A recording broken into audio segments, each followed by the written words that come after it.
بسم اللہ الرحمن الرحیم۔ السلام علیکم۔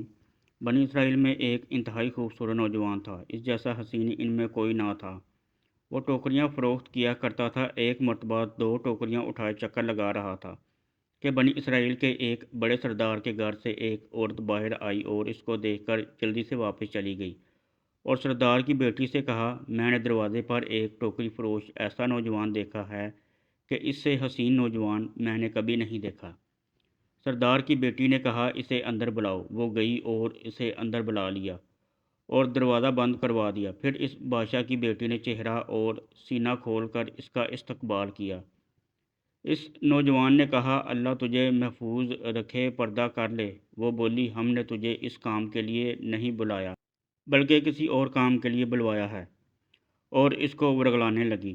اس نوجوان نے کہا، اللہ سے ڈرو۔ وہ بولی، اگر تو نے میری حاجت پوری نہ کی تو میں بادشاہ سے کہوں گی کہ تو میرے پاس آیا اور زبردستی میری عزت لوٹنا چاہتا ہے۔ اس نوجوان نے وضو کا پانی منگوانے کا کہا تو اس لڑکی نے باندی سے کہا، اس کے لیے وضو کا پانی محل کے اوپر رکھنا کہ یہ بھاگ نہ سکے۔ جب یہ محل کے اوپر پہنچا تو کہا، اے اللہ، مجھے ایک معصیت کی دعوت دی گئی ہے اور میں نے یہ پسند کیا ہے کہ میں اس محل سے چھلانگ لگا لوں، لیکن گناہ نہ کروں گا۔ اس نے بسم اللہ پڑھ کر چھلانگ لگا دی۔ اللہ کی رحمت کو جوش آیا۔ اللہ نے ایک فرشتہ اتارا۔ اس فرشتے نے اسے نرمی سے پکڑ کر زمین پر اتار دیا۔ جب وہ صحیح سلامت زمین پر پہنچ گیا تو دعا کی، اے اللہ، مجھے ایسی روزی عطا کر دے جو مجھے ٹوکریوں کے کاروبار سے بے نیاز کر دے۔